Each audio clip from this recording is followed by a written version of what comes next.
Ang mga sikat na artista, hindi lang sa mga shooting laging abala, kundi maging sa pagpapaganda ng katawan nila.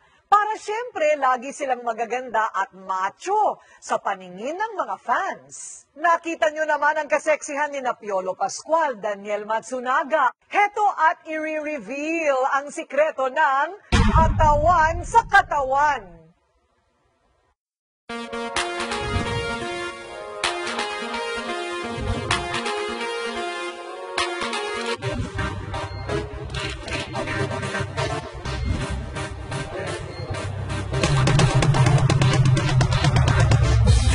Natural diet din ang sikreto ng ultimate hunk na si Piolo Pascual. Kinaiinggitan ang hanip niyang katawan.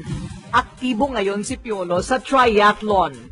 I got into sports na I would say tinetest yung kakayahan ko in terms of endurance, resistance, and how else I can improve my immune system. Kahit busy si Piolo, may panahon siya sa pag-aalaga ng katawan. Eat the right food, you take the right vitamins, you take the right supplements. I mean, if you want to be active, it's important that you supplement it with the right ingredients. Sa kanyang diet, kasama ang barley na iniaangkat pa sa New Zealand. Ang barley actually, classified siya as food. Pag sinabing food, kumpleto siya sa macronutrients, carbohydrates, proteins, fats, no? Or yung lipids. Plus yung mga micronutrients na enzymes, mga amino acids, vitamins, minerals. Lalakas ang kanilang immune system.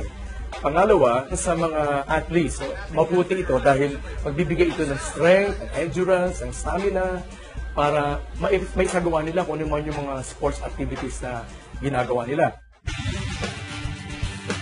Dapat daw tandaan na kailangan ng disiplina sa pagpapaganda ng katawan at wastong kalusugan. Nang sa gayon, ang resulta nito'y kabibiliban.